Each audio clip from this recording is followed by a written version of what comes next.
pandemic. These headwinds comprised persisting decline in global aggregate demand and supply, disruptions in global supply chain and trade, rising sovereign and corporate debts, heightened financial market vulnerabilities, low prices of crude oil and other commodities, and rising unemployment. The committee noted with concern the IMF's further downgrade of global economic contraction to minus 4.9% from minus 3% in 2020. The downward revision was based primarily on the amplified negative impact of COVID-19 pandemic on many advanced and emerging market economies as they witnessed extended lockdown periods and restrictions on economic activities. Committee noted the general optimism of a V-shaped global growth trajectory due to the expected early abatement of the pandemic and the gradual resumption of economic activities. However, the committee believes that global recovery, while assured for 2021, is more likely to be a U-shaped one.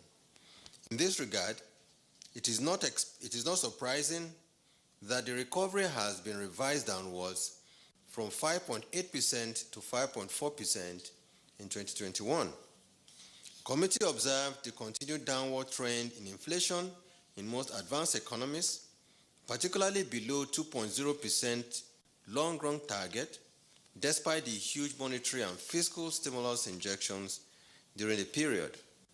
Committee, however, noted that as the lockdown eases across the advanced economies, aggregate demand is expected to strengthen and inflation will pick up to support the expected output growth. Across the emerging markets and developing economies, the committee observed the divergent inflation trends, with most developing commodity exporting countries recording increase in inflation compared with other more diversified economies. This development had inadvertently exerted significant pressure on exchange rates of these economies as the pass-through to domestic prices has been amplified. The committee observed that the unprecedented increase in public spending to support households and businesses in the wake of the pandemic may spur inflationary pressure in some economies as the supply shortfalls struggle to meet up with the demand build-up. Domestic economic developments. Available data from the National Bureau of Statistics showed that real gross domestic product (GDP) grew marginally by 1.87% in the first quarter of 2020, compared to 2.55% and 2.10% in the preceding and corresponding quarters of 2019. The performance was largely driven by 5.06% growth in the oil sector and 1.55% growth in the non-oil sector. The decline in output growth in the first quarter was largely attributed to the twin effects of the decline in oil prices and the shock from COVID-19 pandemic. Committee observed the gradual but persistent decline in the manufacturing and non-manufacturing purchasing managers indices below the benchmark. The manufacturing PMI declined to 41.1 index points in June 2020 from 42.4 index points in May 2020. Conversely, though, the non-manufacturing PMI improved to 35.5 index points in June 2020 from 25.3 index points in May 2020. The trend in the manufacturing and non-manufacturing PMI was attributed largely to slower growth in production levels, new domestic orders, employment rate, raw material supply, and new export orders. Committee noted the staff forecast of 1.03% contraction in growth during the second quarter of 2020 on the back of the continued adverse impact of the pandemic on the economy. The committee expressed concern over the persistent, albeit marginal, uptick in inflation for the 10th consecutive month as headline year-on-year inflation rose to 12.56% in June 2020 from 12.40% in May 2020. The increase in headline inflation was largely driven by the increase in both food and core inflation, which rose marginally to 15.18 and 10.13% in June 2020 from 15.04 and 10.12% in May 2020, respectively. The committee noted the contribution of the legacy structural factors in the persistent uptick in inflationary pressure. These factors included disruptions to key supply channels due to security challenges from herder-farmer clashes, banditry and kidnapping, inadequate transportation outlay, epileptic power supply, and low technological adaptability. These factors have compounded the supply chain challenges. Committee reiterated the need for a robust fiscal policy strategy to attract private investment and capital to finance the huge infrastructure deficit in Nigeria and strengthen the existing initiatives by the federal government and the CBN in this direction. Committee recognized the supportive developmental roles of the CBN towards addressing some of these structural issues. The MPC specifically expressed optimism on the future impact of the 50 billion naira household and SME facility, out of which 49.195 billion naira has been disbursed to over 92,000 beneficiaries. The 100 billion naira healthcare and 1 trillion naira manufacturing and agricultural interventions to support the rebound in growth from the impacts of the pandemic on the economy. The committee further recommended the CBN coordinated COVID private sector intervention scheme, which had mobilized over 32 billion naira to support the economy, lives, and livelihood. Committee noted that the CBN had disbursed over 152.9 billion naira to the manufacturing sector to finance 61 manufacturing projects and another 93.6 billion naira to the healthcare sector, amongst many other sector-specific facilities.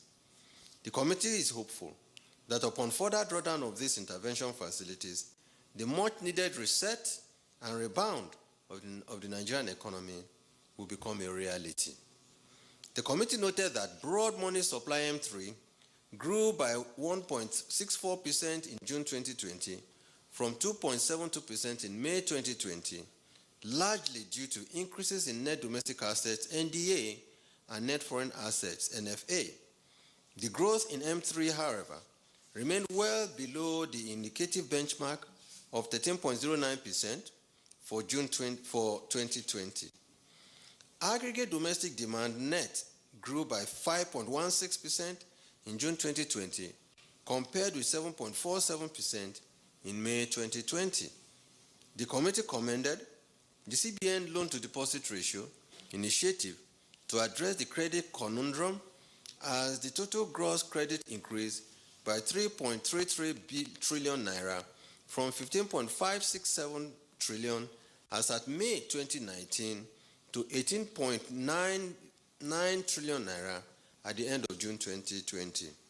These credits were largely recorded in the manufacturing, consumer credit, general commerce, and information and communication, and agriculture, which are productive sectors of the Nigerian economy.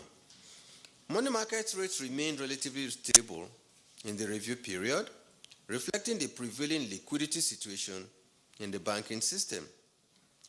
The monthly weighted average interbank call and open buyback rates increased to 5.75 and 11.31% respectively in June 2020 from 5.22 and 5.80% respectively in May 2020.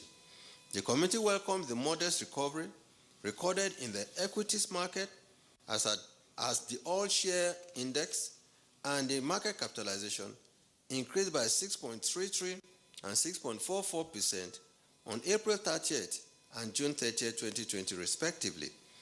The modest improvement reflected the resumption of business activities, which spurred market confidence as government commenced gradual ease of the lockdown. Committee noted the decrease in NPL's ratio to 6.4% at the end of June 2020 from 9.4% in the corresponding period of 2019 on account of increased recoveries, write-offs, and disposals. Committee expressed confidence in the stability of the banking system and urged the bank to monitor the compliance of deposit money banks to its prudential and regulatory measures to sustain the soundness and safety of the banking industry.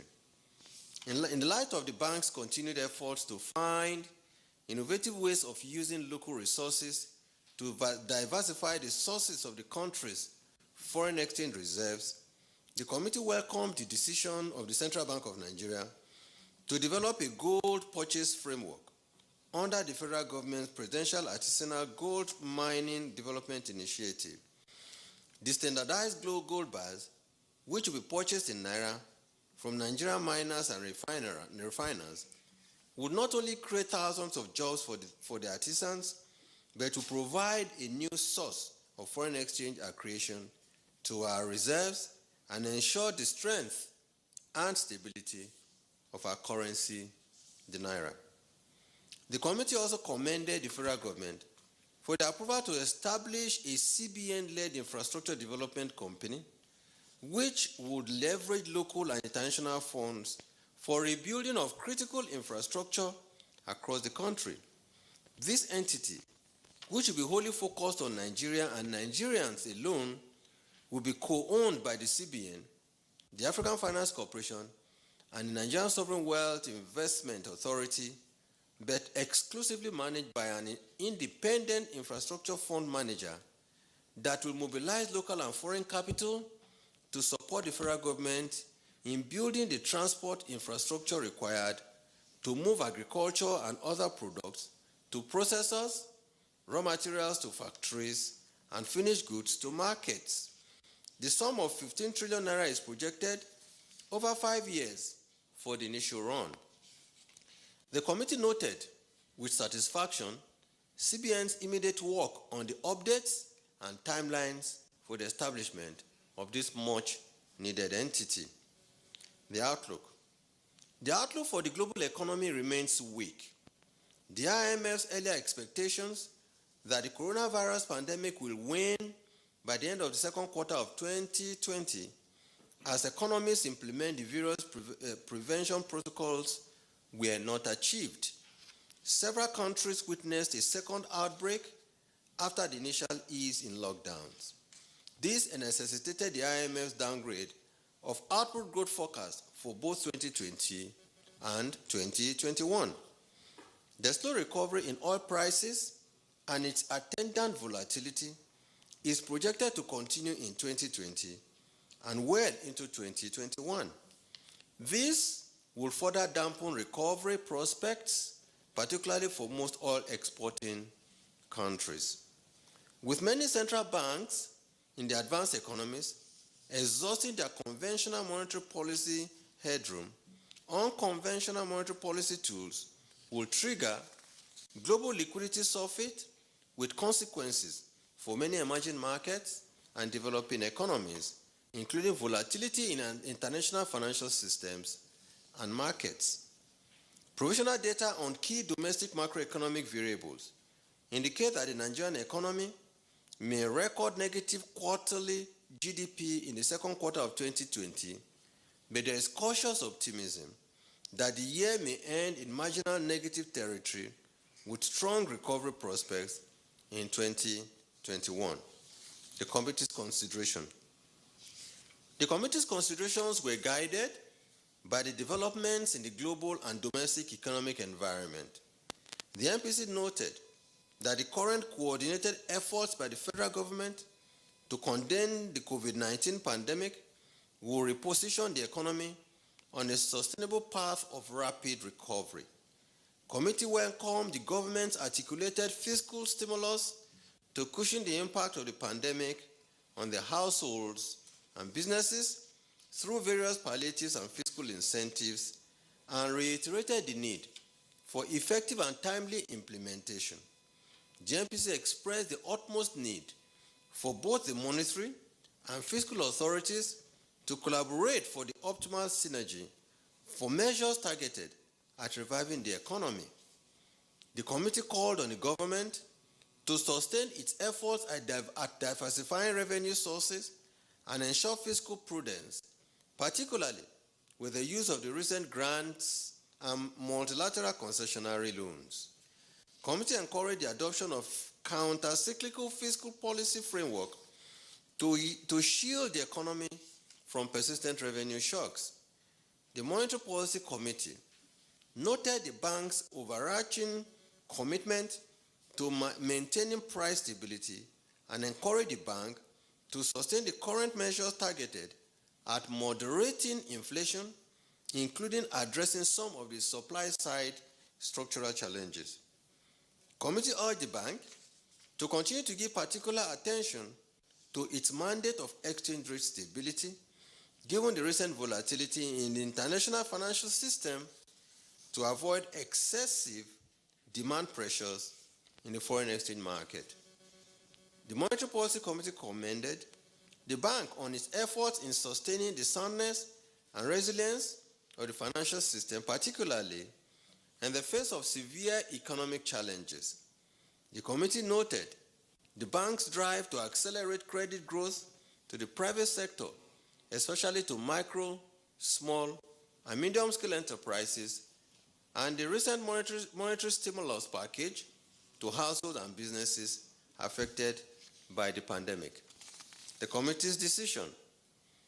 Committee reviewed the policy options before it and argued that the option of tightening at this time will contradict the noble initiative of the expansion of affordable credit to the real sector, noting that this would heighten the cost of production, which will translate to higher prices of goods and services and harder economic conditions for our people.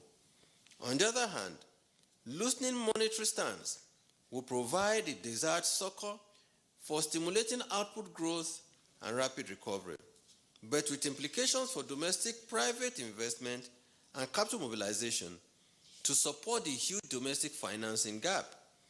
Further cut in the monetary policy rate may not necessarily lead to a corresponding decrease in market interest rate, considering the current economic challenges. The committee was also mindful of the cut in policy rate at the last MPC meeting and the need to allow time for the transmission effect to permeate the economy.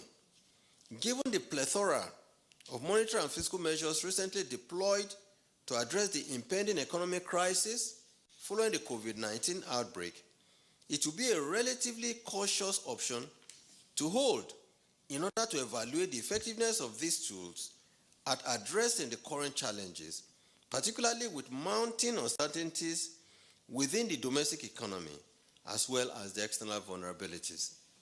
After reviewing the three options, the Monetary Policy Committee noted that the imperative for monetary policy at the May 2020 meeting was to strike a balance between supporting the recovery of output growth and reducing unemployment while maintaining stable prices. Committee noted at this meeting that economic fundamentals have marginally improved by the end of June 2020, following the gradual pickup of economic activities as the positive impacts of the various interventions permeate into the economy. As a result, committee noted that the earlier downward adjustment of the monetary policy rate by 100 basis points to 12.5% to signal the loosening monetary policy stance is yielding positive impact as credit growth increased significantly in the economy. The committee also noted the positive impact of the various fiscal and monetary interventions on the household and SMEs and manufacturing sector. The committee also noted that increasing NPR at this stage will thus be counterintuitive and will result in upward pressure on market rates and cost of production. In view of the foregoing, the committee decided by a majority vote to retain the monetary policy rate at 12.5%, and to hold all other parameters constant. Committee decided by a vote of 8 members to hold and 2 members voted to reduce NPR. All members voted to retain all other policy parameters. In summary, the MPC voted 1, to retain the NPR at 12.5%, 2, to retain the asymmetric corridor of plus 200 and minus 500 basis points around the NPR, 3, retain the CRR at 27.5%, and 4, retain the liquidity ratio at 30%. Thank you for your attention. Thank you, Governor. Viewers,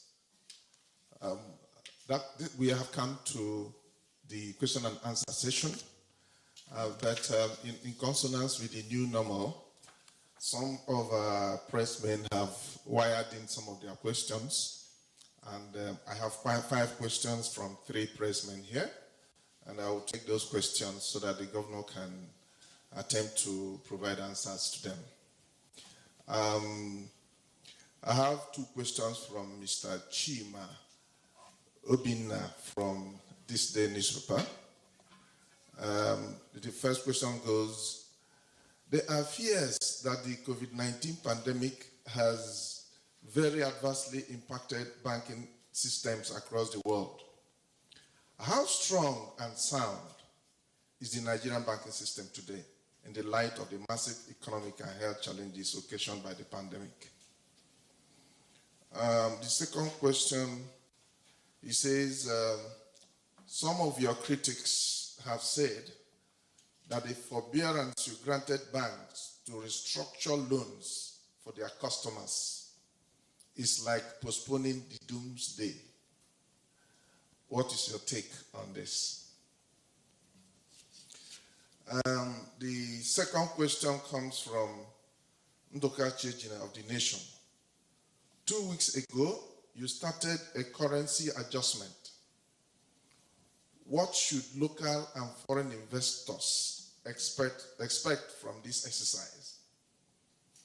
Then Nancy Ilo Naji from AIT, Moneyline on AIT. You have made elaborate interventions to cushion the impact of COVID-19 on various sectors of the economy.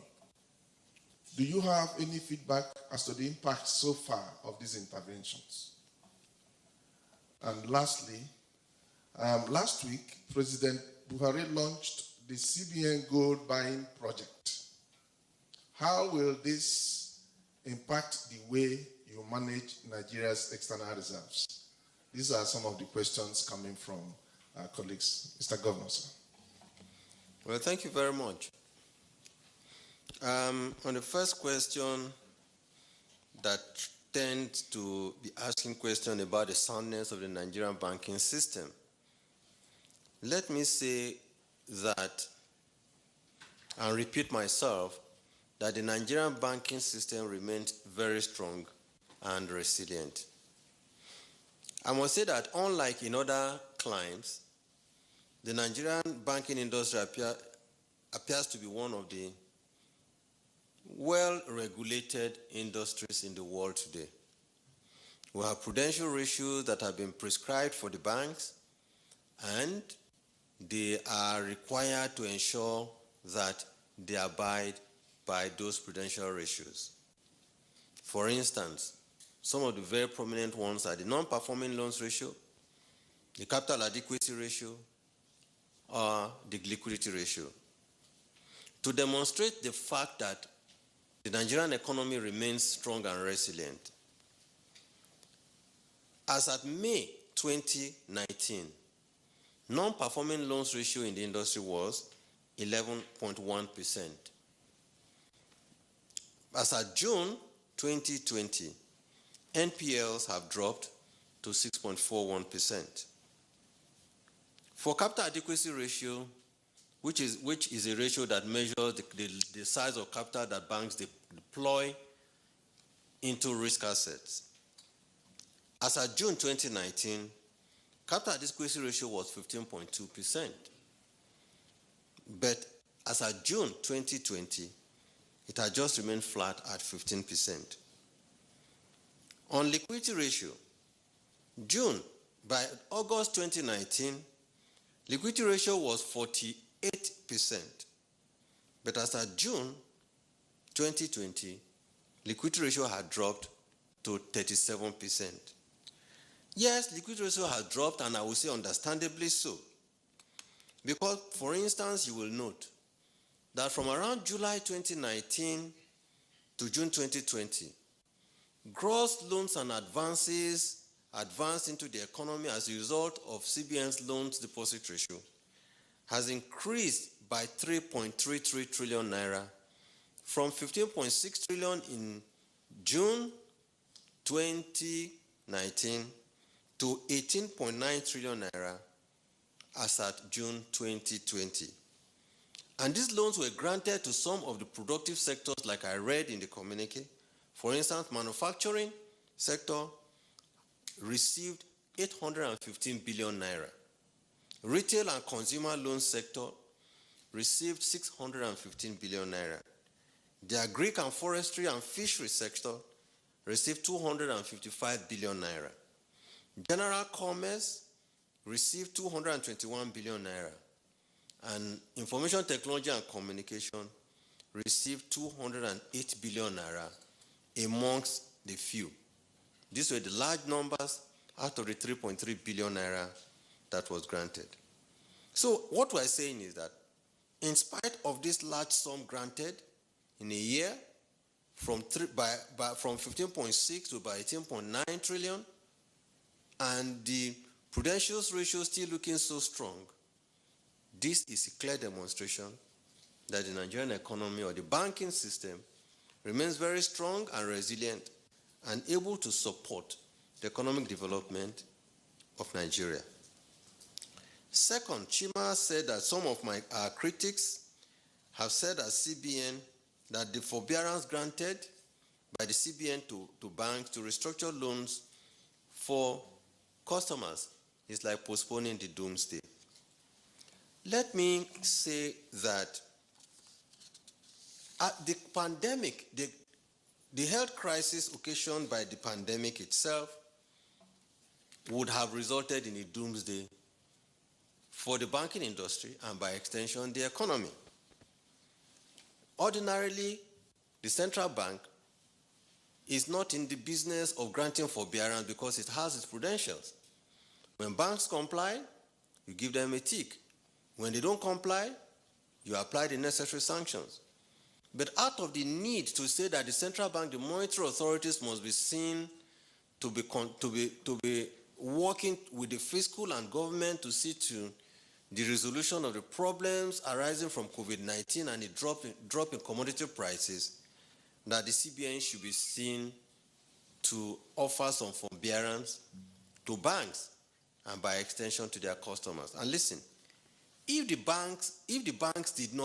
CBN did not ask the banks to grant this forbearance to their customers, the loans will go bad immediately anyway by our prudential ratios. And when those loans go bad by prudential ratios, of course it means that the customers can't pay, and then they get classified, the banking system begins to wobble. But what we're saying that by the forbearance that we're saying is that if, for instance, somebody took a loan and he was servicing his loan, but as a result of the crisis, he can no longer service his loan because revenues are not coming. But that it behoves on the banks, with the support of the central bank, to say, listen, let us restructure the loan. Maybe from 2 years to 4 years, or from 4 years to 6 or 7 years, thereby reducing the outlay that will be used in repaying the loans, or bring down the interest rates on the loan, so as to make life meaningful for the customers. And indeed, because some of these customers have not earned revenue over this period, shouldn't you even advance them additional loans so that they can kickstart their business again? Ladies and gentlemen, I'm telling you that most of us who have been watching television have watched on CNN companies closed down, companies going into bankruptcy abroad. Is it JCPenney? Is it Brook Brothers?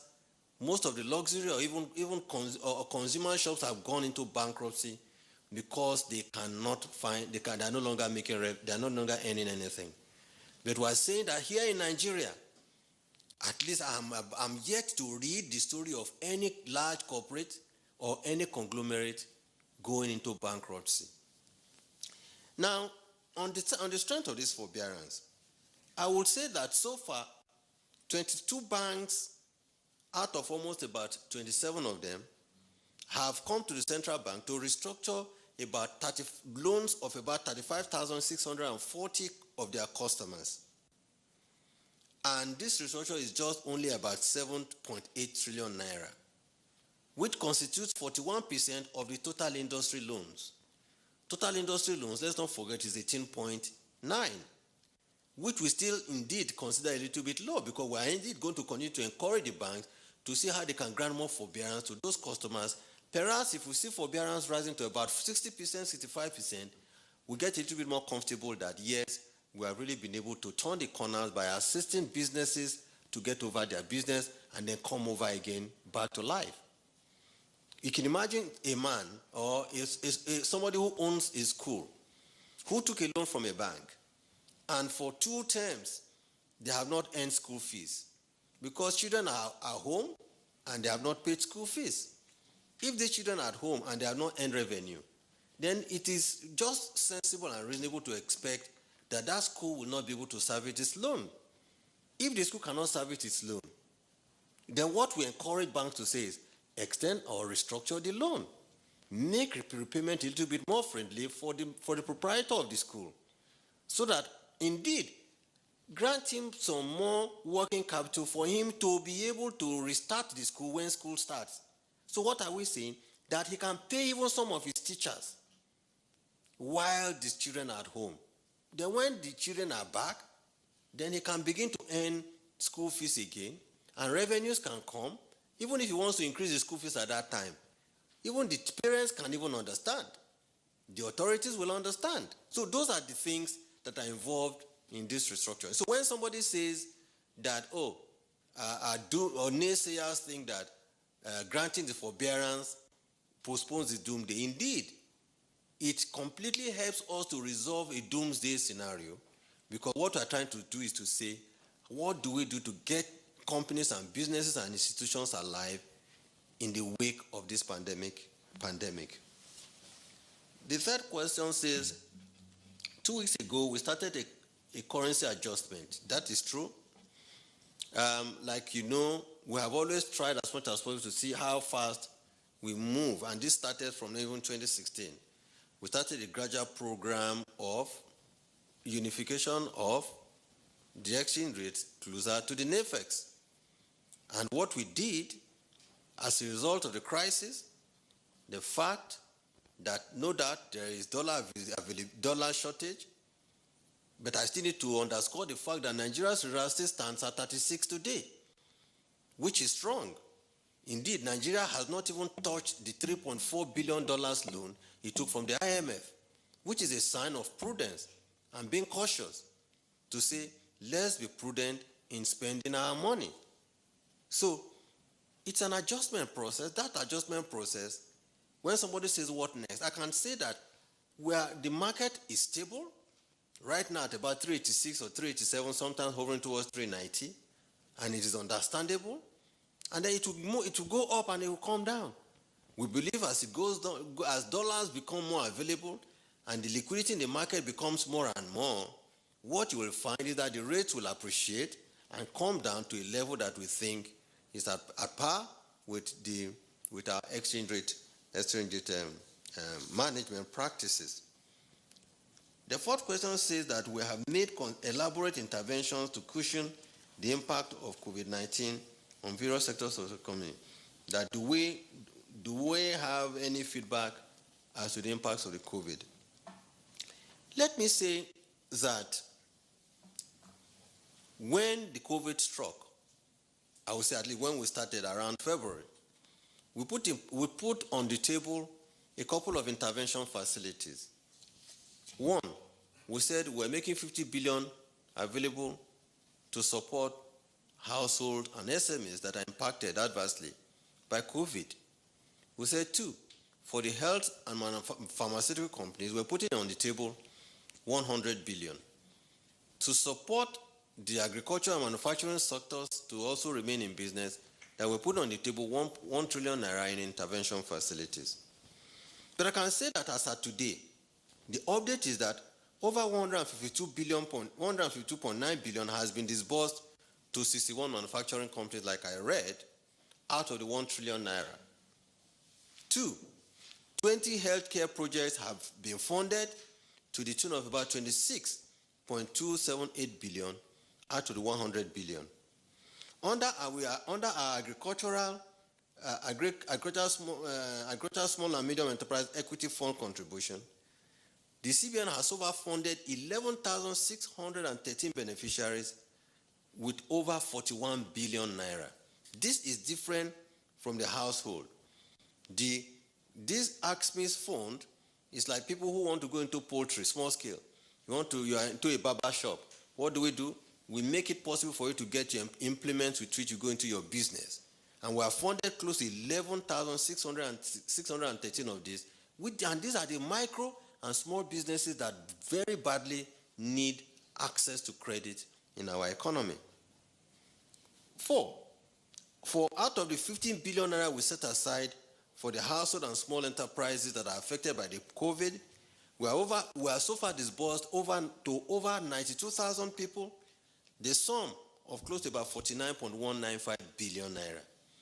And indeed, the board of the bank and indeed the MPC today endorsed the fact that we might even need to increase the household and SME facilities to accommodate more of these household and SMEs so they can easily recover from the crisis and get back up into their micro businesses. So that's what we're doing. So when you are asking what is the impact, the fact that inflation is even moderated, yes, it's rising by 10 basis points in a month. We saw one of the PMI indices even improving from 26 to 35 index points. That is a sign that rather than going down, that it has started to reverse upwards. And we do think that as we deploy more and more resources to supply businesses, even the purchasing managers index in the manufacturing sector, we believe very soon will also reverse back into positive territory so that we can begin to see the kind of positive growth we expect for our economy. The last question says that last week President Buhari launched the CBN gold buying program. How will this change the way we manage Nigeria's reserve? Well, luckily Nigeria happens to be one of those countries in the world that is endowed not just with human resources but also by mineral resources. Gold being one of them. I'm aware Nigeria is endowed with gold, diamond, columbite, tin, iron ore. So what we're trying to do is to see how do we put to good use some of these gold-endowed mineral resources for the good of our country. So what is the program? As you know today, there's banditry in Zamfara area occasioned by this. There are we also have gold, not only in Zamfara, in Kebbi, in Niger, in Kaduna, and a few other states in the country. And we're saying, let us encourage the artisanal miners that when they dig out the gold, or when they mine the gold, that we should make life difficult for those who want to illegally transport or steal the gold out of the country, shortchanging these artisanal miners. What would we do? Of course, the Federal Ministry of Solid Minerals has already licensed refineries or gold buying agents and selling agents. What we will do, those agents can access even facilities from the central bank, right? Take those raw gold, mined gold abroad until we have our own refined gold refineries, bring them back, and then we pay them naira, benchmarked along market rates. For us, it's a win for us because we're able to use naira to buy gold, refined gold, and store in our vault to increase our foreign reserves. So that with this, we're able to tell ourselves and confidently that we are truly diversifying the base of the Nigerian economy from just oil into non-oil sources. That's what we're doing, and I'm optimistic, and I feel it's an interesting vista for Nigeria, and every right-thinking Nigeria should give support to this program. Thank you very much. Thank you, Governor. That brings us to the end of this session. Just to say, stay safe, use your sanitizers, wear your mask always, and please maintain physical distancing, and then pray. See you in September. Thank you.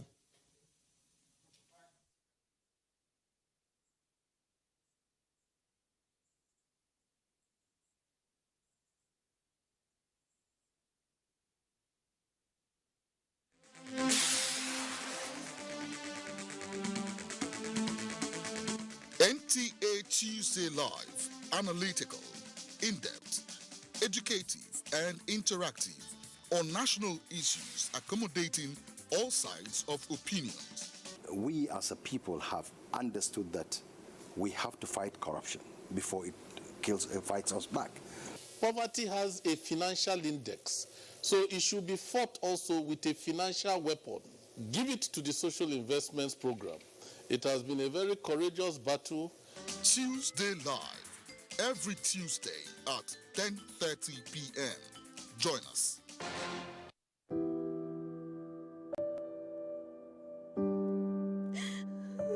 She cried. She cried in anguish and in pain. She bears the scourge of her grief. She toils in vain for justice and succumbs to silence. He gloats over his malady. Like a beast, he pounces with no remorse. Her cry meant nothing. Her pain feeds her shame. Like an orphan, she is left to grieve in solitude. But no more will she cry in vain. Her adversaries will henceforth bear the brunt of their bestiality. Rape is evil. Rape is a plague, a pandemic of monumental consequences. We must unite and kick it out of our society. Connect with NTA and stand against rape and rapists. This message is brought to you by the Nigerian Television Authority, NTA. Understanding the universal language and timeless qualities that every great art piece exudes is a quest for many. Art is a means of communication, a symbol of humanity, depicting aesthetics in various forms. Art connotes strength and visibility as a way of preserving heritage, promoting culture, and painting pictures of our daily realities.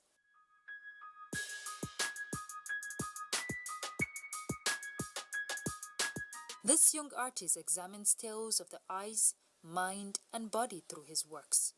My work is more of the real life and of ordinary Nigerians, the women, the children. It's not a painful art, it's just their joys, their moments of doubt, their moments of sorrows too. I draw with raw charcoal on cloth. I just burn them and just make the charcoal.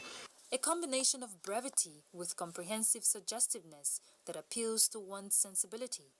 One cannot ignore the depth each art piece possesses. But how well do people appreciate and understand these artworks? You can see they are about to cross the road.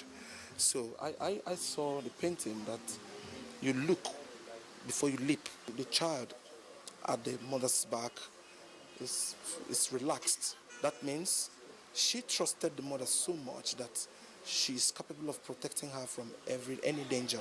When I look at that painting or this one, it tells me something, and I'm able to understand the strength of a woman. And looking at this painting, I could easily relate with the average Nsukka woman. I'm from Nsukka. That's the strength of the Nsukka woman. I like the media charcoal work. I've used it before, and I like the way he's using it in his pictures to create definition, to show light and shadow. Yeah. So particularly, I like this artwork because of the theme, showing independence, and because I like being an independent woman, and I believe every woman should be independent.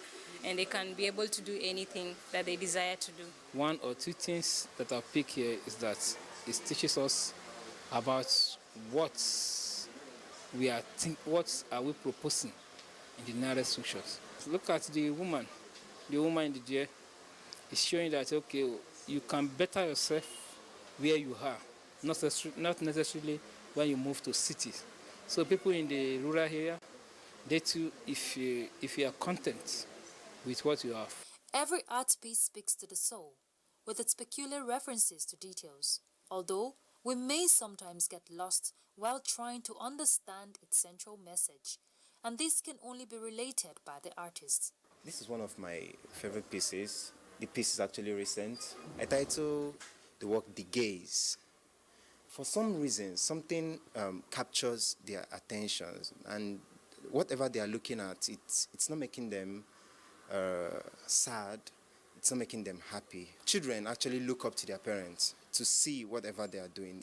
And there's this saying that history repeats itself. And so I try to use this piece to show a girl, to show the world whom she is in the light of day. And I used it to apply to relationships between people, to apply to marriages. I see openness and transparency as one of the strong keys to a successful, cordial relationship. Every artist has a unique approach and diversity to its interpretation. However, despite its broad approach to our daily realities, art appreciation and collection still poses a major challenge in this part of the world. Promoting art in primary schools especially, we try to encourage children from the beginning, the primary schools, the importance of arts. They will understand that it's also a profession that somebody can easily really enjoy and express themselves through. I think art gives a lot of story about a country or people or a nation, and we should always preserve artwork. Because it will be used in future generations to tell a story of the past. We don't really blame those that don't appreciate art.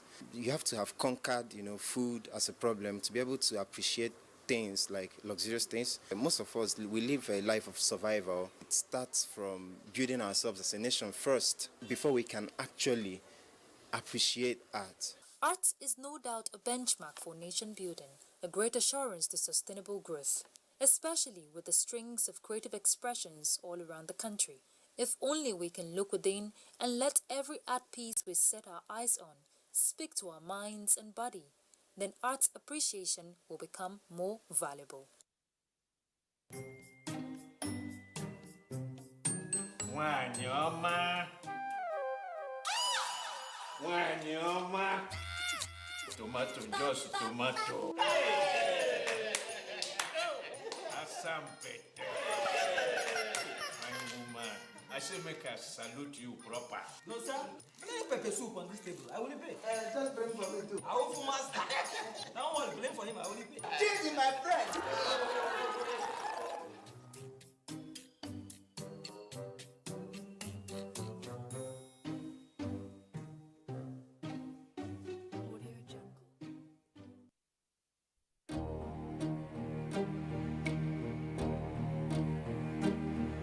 Disaster occurs on frequent basis. Some we hear of, others we do not. Terrorism, flood, fire, earthquake, car or plane crashes, building collapse, and even armed robbery, each bringing assets and revenue loss, human mortality, and in 90% of survivors, great loss of hope. Flooding is the most common of all environment hazards, and it regularly claims over 20,000 lives per year and adversely affects about 75 million people worldwide. Nigeria has had its fair share.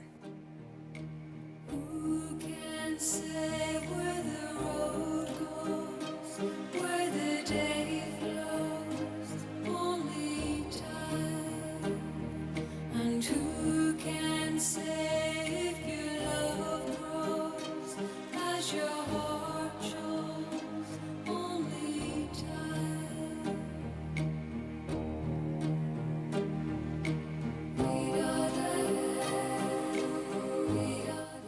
emergencies, as the name implies, are not set out to happen, but they can be planned or budgeted for.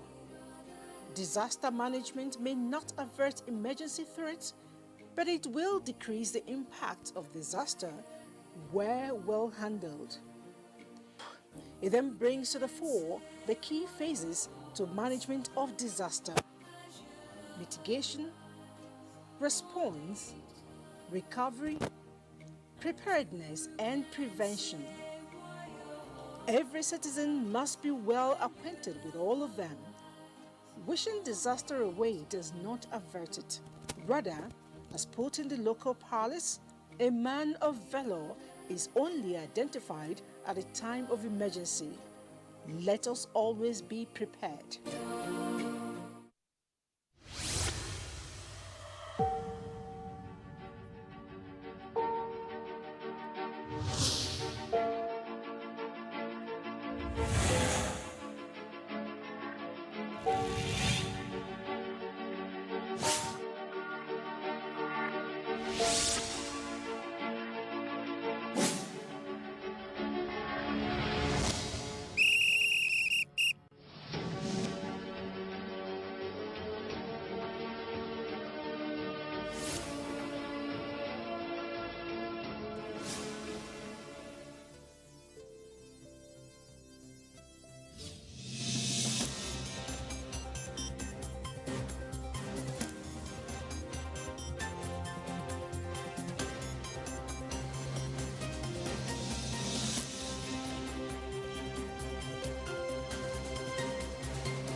Shares 651 billion naira as revenue accrued in the month of June. Minister of Finance presents symbolic sukuk checks worth 162.5 billion naira for 44 road projects. Central Bank of Nigeria's Monetary Policy Committee retains monetary policy rate at 12.5%. The Apex Bank also meets experts in the healthcare sector research amid COVID-19 concerns. This is Business Express, and we're reaching you from Abuja, Nigeria's capital. I am Uplang Dakok.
We begin with the latest FAC meeting, where revenue accrued to the Federation account in the month of June rose to 696.184 billion naira, following the recovery of oil prices and the exchange rate unification. The Federation Accounts Allocation Committee, FAC, at the end of its July meeting at the weekend in Abuja, got to share 651.184 billion naira of the generated revenue. The electronic meeting, chaired by the Accountant General of the Federation, Ahmed Idris, gave a breakdown of the revenue generated to include gross statutory revenue of 524.526 billion naira, value-added tax of 128.826 billion naira, and exchange gain put at 42.832 billion naira. 45 billion naira was saved in the excess non-oil revenue account, with balance in the excess crude account pegged at 407 billion dollars as at 16th of July 2020. In the month of June 2020, import and excise duty, value-added tax, companies' income tax, and oil and gas royalty recorded significant increases, while petroleum profit tax declined. The Minister of Finance, Budget and National Planning, Zainab Ahmed, this Monday presented a sukuk check of 162.557 billion naira to the Ministry of Works and Housing. The fund secured by the Debt Management Office on behalf of the federal government is to fund 44 key road projects in the 2020 budget. This is the third sovereign sukuk by Nigeria, which was raised last month and was oversubscribed by investors. Now, last week, President Muhammadu Buhari received a 12.5 kilograms gold bar, signifying the beginning of an era as Nigeria begins stockpiling the precious metal in reserve. Let's take this report by Mayor Ogidi before we delve into the business of the day. A gold in the hands of the goalless put Nigeria at $3 billion loss between 2012 and 2018. And with a reserve of 200 ounces of gold, Nigeria can earn up to $675 million every year. And COVID-19 has expanded the opportunities even more. As a way of saying weep no more to the small-scale and artisanal miners, the federal government came up with the Presidential Artisanal Gold Mining Development Initiative in 2019 to create common market to buy gold from the artisanal miners by the Central Bank of Nigeria, establish gold refineries, create 250,000 jobs, address health and environmental challenges as well as banditry occasioned by illegal and artisanal mining in some parts of the country. Few months after that initiative, a test run is conducted and it is a success. A 12.5 kilograms artisanally mined gold bar valued at over 268 million naira from the artisanal miners to the federal government, and the Ministry of Mines and State Development prepares for full-fledged operations. Talking about the Presidential Artisanal Gold Mining Development Initiative, I'm being joined by the Executive Secretary of the Solid Minerals Development Fund, Fatima Shinkafi. You're welcome to Business Express. Thank you, Mupang. All right. So can you take us through the Presidential Artisanal Gold Mining Development Fund? What exactly is it about? It's an initiative to foster the integration of artisanal and small-scale miners into the legal, economic, and institutional framework in the country. Okay, so for an artisanal miner, how does he or she finally get the products to the central bank? What are the processes? Okay, so we register the artisanal miners jointly with our artisanal mining department. And then we do their biometrics because the identity is very important for security reasons. We do KYC, open bank accounts for them, and then we give them technology to boost their productivity. We give them geological services to map where they're working, so they work on sites. We help them with licensing so that they're not on anyone's site illegally. And then we give them machines and equipment where it's secure for the final product. We take that product and we refine it using an accredited refinery, London Bullion Market Association accredited refinery, because central bank can only buy gold that is LBMA certified. And then we sell it to the central bank for them to have accretion to our national foreign reserves. So, but how aware are these artisanal miners about this initiative? There may be some of them who are out there and they don't exactly know. We've registered about 20,000 so far. Okay. And good news travels fast. Okay. If they have boost on income and better incomes, better standard of living, you'll see that the news will travel very fast. Okay. And the enforcement approach, although has worked to a certain extent, is not as good as the inducing them to come out from the shadows and be out in the open to benefit from these programs. And you'll find that once one or two of them show better income and better standards, the rest will hear about it and they'll be attracted. Okay, we know that it's one thing to have a policy in place, but it is another thing altogether to sustain such a policy. What are the checks and balances that are in place to ensure that this particular initiative stands the test of time? So private sector participation, very important. Okay. We are deploying 50 buying centers across the country, and we're partnering with the private sector, guiding them on regulatory measures that they need to be aware of, OECD guidelines. We're partnering with local and international organizations for traceability, accountability, and there's a good governance structure. So the key to its sustainability, I think, is making sure that there's effective private sector participation and an off-taker that is solid, like the central bank. Yes. I don't foresee in the near future the central bank telling us we're tired of dollars in our foreign reserves. Yeah, I want to believe so as well. So can you tell us what exactly you're doing about the security challenges that we are having in parts of the country, some health issues, and of course the most paramount of them, which is the COVID-19 that miners are having to, battle with. Yes. So what exactly are you doing to handle those challenges? So across the board, in every sector, there's a new normal now. And for the COVID, let me start from the COVID because that's the one that is worrisome in particular for health.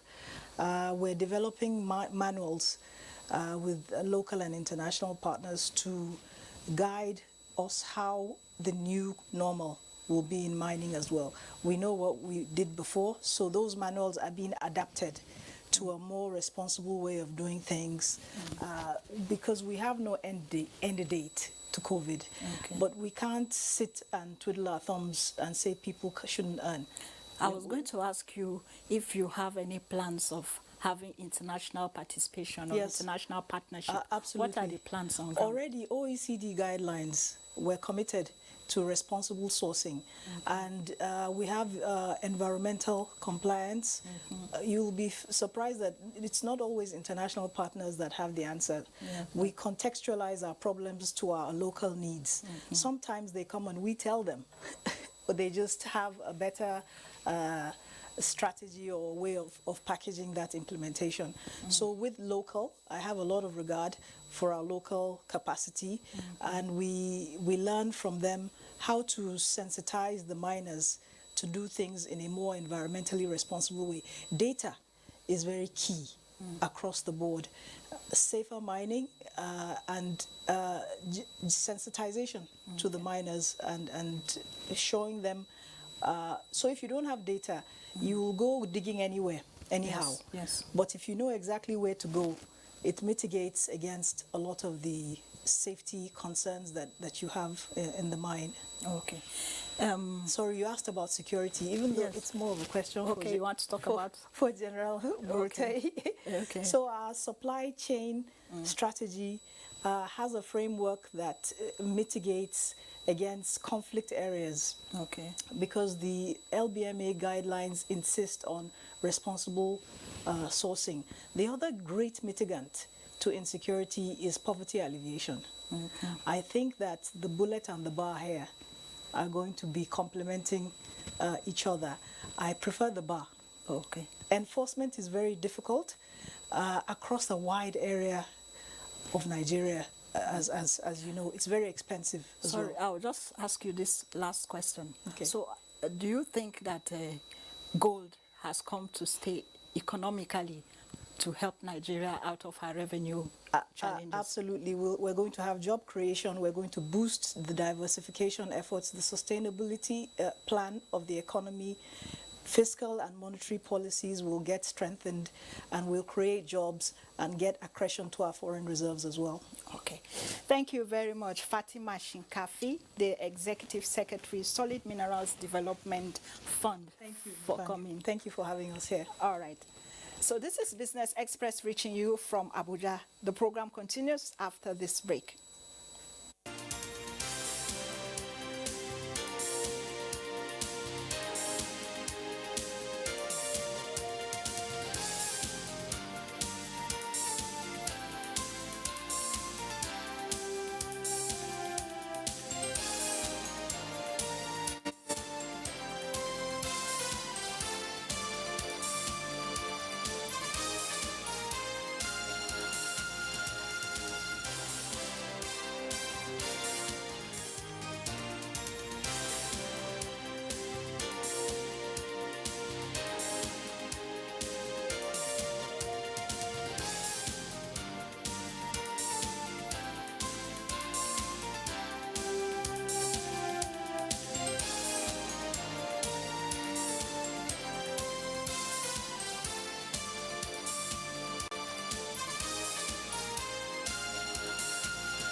The 274th Monetary Policy Committee meeting of the Apex Bank has held in Abuja amid concerns over coronavirus and policy steps to keep the Nigerian economy from steep fall as predicted.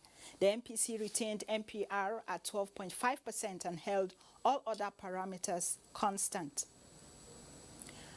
We have Johnson Chukwu, the Managing Director of Cowrie Assets Nigeria Limited, via Zoom from Lagos to look at the outcome of the MPC. Hello, Mr. Johnson. Good afternoon. Thank you for having me. Okay, so the outcome of the MPC meeting, the holding of, or the retention of the MPR at 12.5%, did you expect it? Yes, it was most expected, given the variables, the economic variables. Like the central bank governor said, we really can't afford to tighten now, despite the pressure on inflation rate, the pressure on the exchange rate, because you really need to rather stimulate the economy. At the same time, you can't afford to be losing, because if you're losing, you're worsening those tendencies of pressures on exchange rate and inflation rate. So it was a situation where the most rational thing for the Monetary Policy Committee to have done is what they did, which was to keep the benchmark rates at current levels. Okay, so do you see this shaping the economy in the coming months, bearing in mind a steady rise in inflation and other key parameters? You know what the central bank is of priority to the central bank today is to stimulate economic recovery. It has to come at a cost, and one of those costs is the increase in inflation rate. At the time when the globally what central banks are doing is to introduce some level of quantitative easing, both the fiscal and the monetary sides. So the Central Bank of Nigeria has no choice than to adopt measures that will stimulate economic recovery. It could come, like I mentioned earlier, at the cost of an increase, an uptick in inflation. But that is a better evil than a deep economic recession that could be engendered by any policy that entail contracting or further tightening of the monetary policies.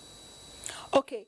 Mr. Johnson, what do you see happening to banking services in the country and the exchange rate in the second half of this year, 2020, and perhaps into 2021? Okay, if we look at the banking services, we look at credit creation. I think the banks will be very conservative in creating new credit, because when the economy is weak, the tendency that you could have an uptick, an increase in number of million is high. So the banks will rather focus on granting some level of forbearance to existing borrowers, given that economic activity is slow. I think on credit creation, we should see a slow credit creation as it relates to private sector credit. On the exchange rate, we should expect that Naira will continue to come under pressure. Recall that our major foreign exchange earning sources are export of crude oil, which currently average, our Brent crude average about $43 per barrel.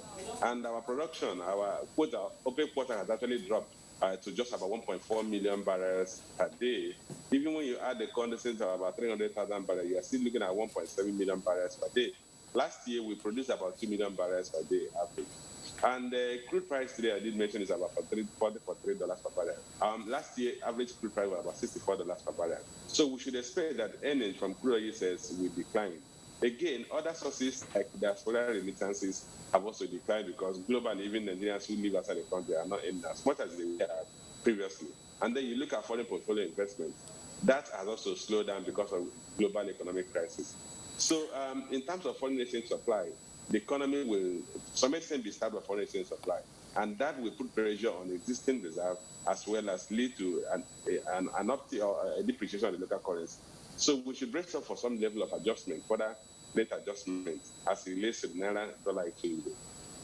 All right, thank you very much, Mr. Johnson Chukwu of Cowrie Assets Nigeria Limited, who joined us via Skype from Zoom, rather, from Lagos. Thank you for your thoughts. Thank you for having me. All right. The Central Bank of Nigeria has been meeting with a body of experts of health sector research and development intervention scheme.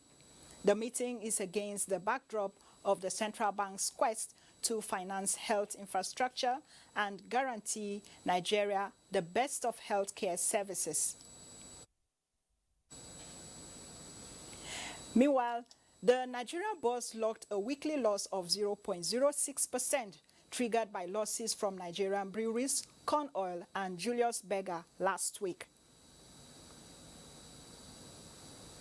Indicate that a total turnover of 1.016 million shares worth 7.436 billion naira were traded in 18,092 deals last week by investors on the floor of the exchange.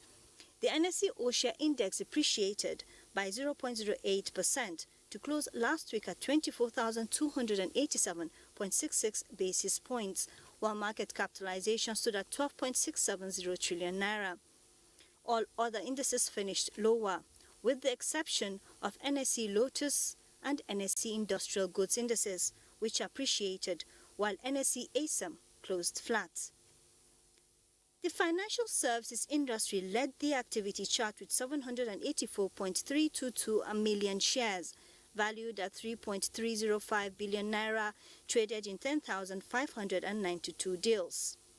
The oil and gas industry followed with 61.822 million shares, worth 418.191 million naira, traded in 984 deals. The third place was the consumer goods industry with a turnover of 42.999 million shares, worth 1.102 billion naira, traded in 2,848 deals.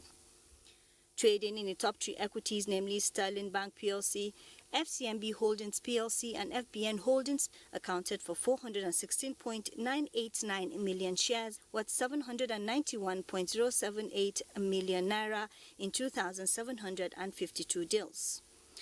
A total of 106,450 units of exchange-traded products, valued at 117.642 million naira, were traded last week in 4 deals. Similarly, a total of 2,408 units of bonds valued at 2.614 million naira were traded in 9 deals. In the price movement chart, 26 equities appreciated in price, 36 equities depreciated in price, while 101 equities remained unchanged.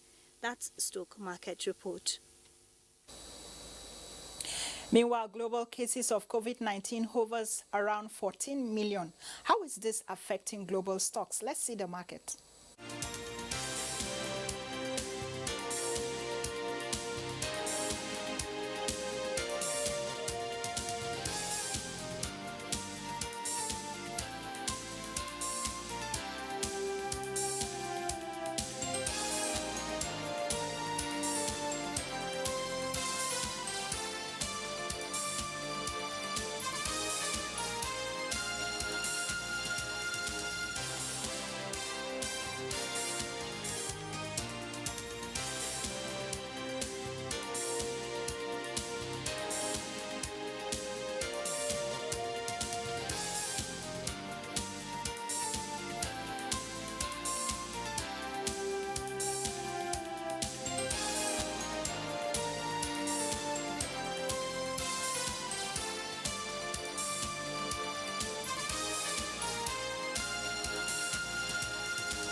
Trading resumed flat this morning at the Nigerian stock market.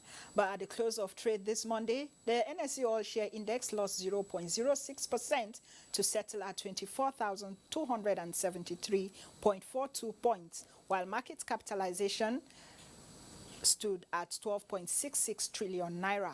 The market saw activities increase to the tune of 305 million, valued at 2.1 billion naira in 3,258 deals. Sovereign Insurance, UBA, and GTB were the most active stocks for the day. Nigerian banks are set to limit debit card spending abroad to ease forex risk. Let's see the exchange rate.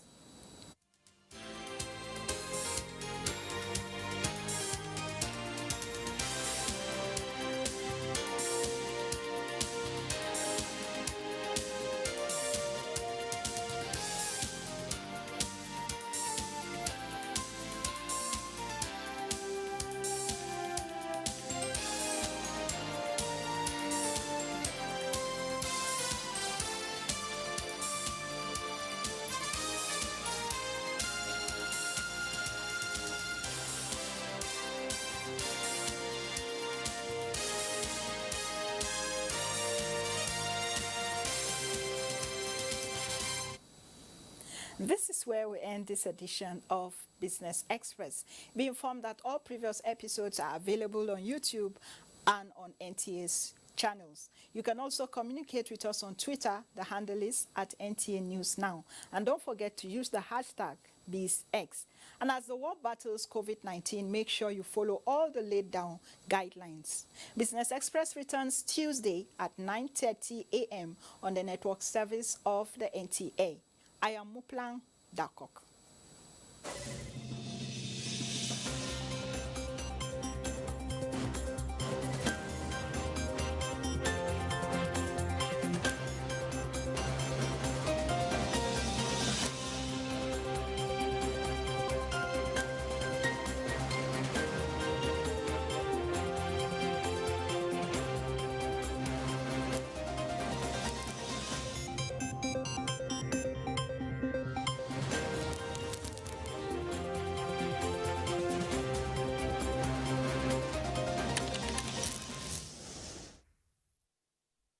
I am Elizabeth Amadi. I am here to talk about facts.